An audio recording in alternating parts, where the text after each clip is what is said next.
हर हर महादेव, जय महाकाल। मैं विमल देव गुप्ता।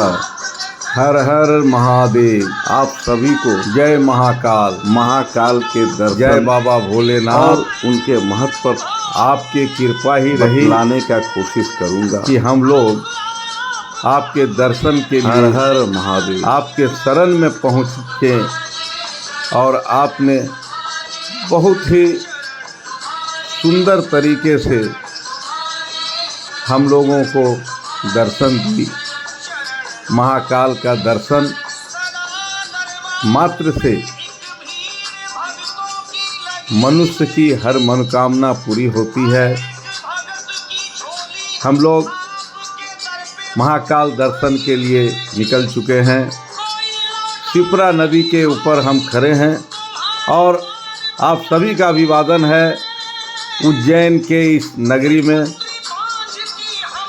काफ़ी सुंदर शिप्रा नदी का दृश्य है। शिप्रा नदी का एक विशेष महत्व है। यहाँ कुंभ भी लगती है। शिप्रा नदी होते हुए हम लोग बाबा के मंदिर की ओर बढ़ रहे हैं।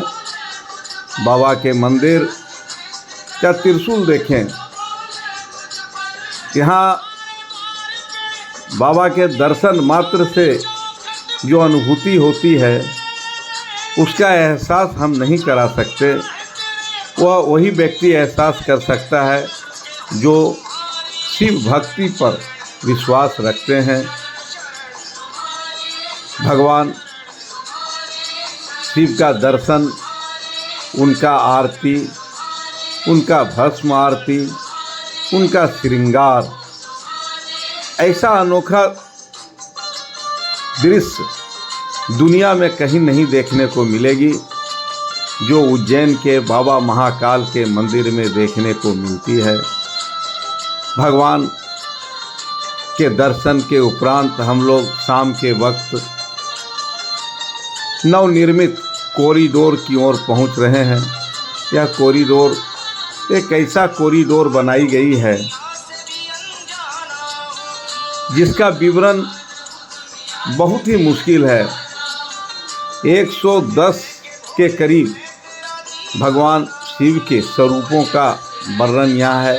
देखें माँ गंगा को किस प्रकार से भगवान शिव ने अपने सर पे विराजमान कर रखे हैं। चारों तरफ जहाँ भी देखें इस कॉरिडोर को देखते ही रह जाएंगे। ऐसा कॉरिडोर हिंदुस्तान तो छोड़िए, विश्व में भी कहीं नहीं है। और दर्शकों का जो आकर्षण यहाँ है, वास्तव में ऐसा आकर्षण होना चाहिए भी, क्योंकि आप देखिए हमारे पीछे महाकाल के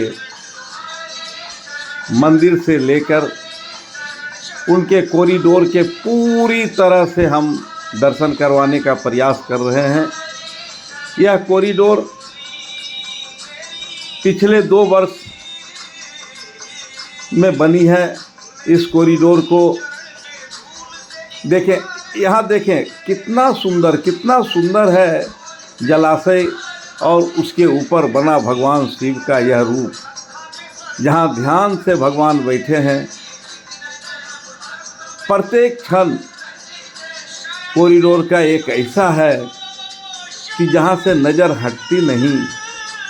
कहते हैं जो शिवमय हो जाते हैं उन्हें हर प्रांगण ही सुंदर लगने लगता है। यहाँ तो वास्तव में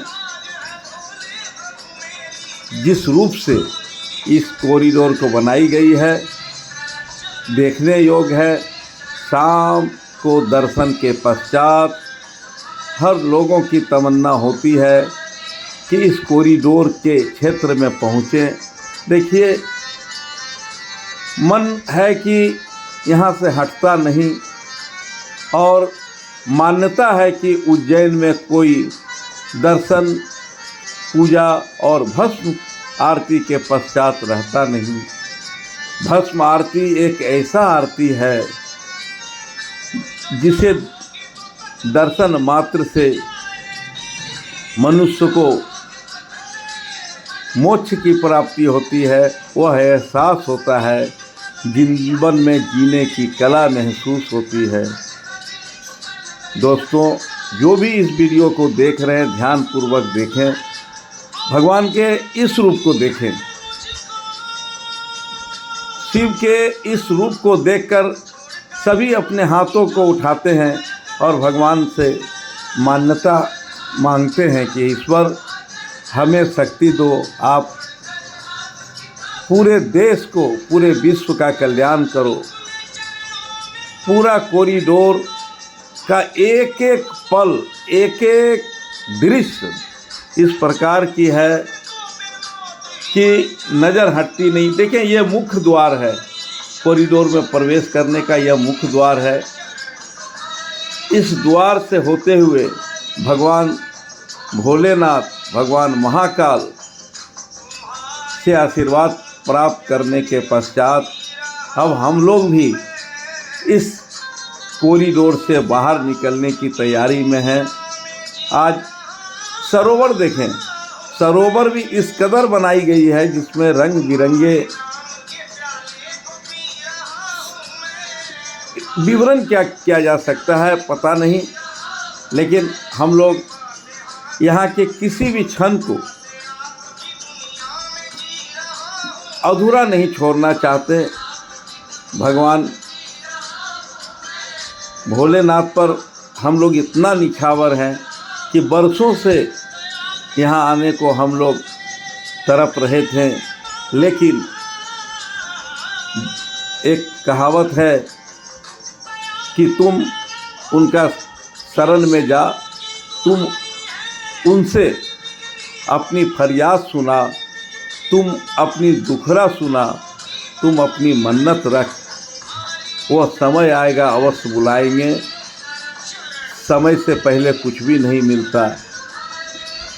आज हम लोगों को जो दर्शन मिली है, महाकाल का दर्शन, और इस दर्शन के उपरांत हम लोग अब उज्जैन से निकलकर शक्तिपीठ की ओर पहुँचे हैं।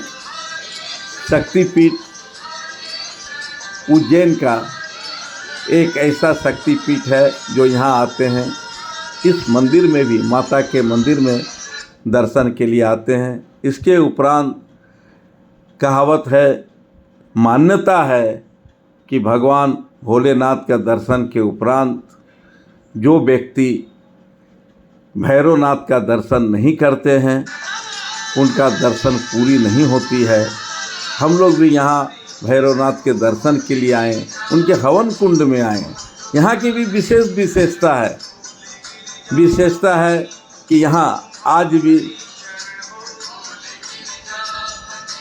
मध भगवान को चढ़ाई जाती है और उसी का चन्ना मृत सब कोई ग्रहण करते हैं। और जो हवन कुंड है, इसमें आप देख रहे हैं कि लोग मध ही चढ़ाया करते हैं और मान्यता है कि भगवान इसी से प्रसन्न होते हैं।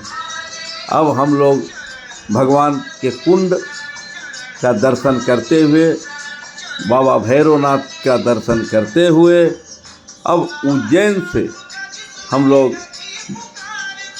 आगे की ओर प्रस्थान करने की तैयारी में हैं। भगवान भोलेनाथ सबकी मन्नत पूरी करे, इसी कामना से लोग यहाँ पहुँचते हैं।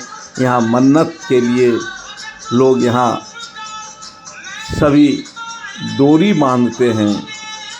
इतना ही नहीं, डोरी बांधकर भगवान से मान्यता करते हैं कि प्रभु जो भी भूल चूक हो माफ़ करना, फिर अवसर देना, सभी को सुखी संपन्न बनाना। हे प्रभु, हे भोलेनाथ, हे महाकाल, हर हर महादेव।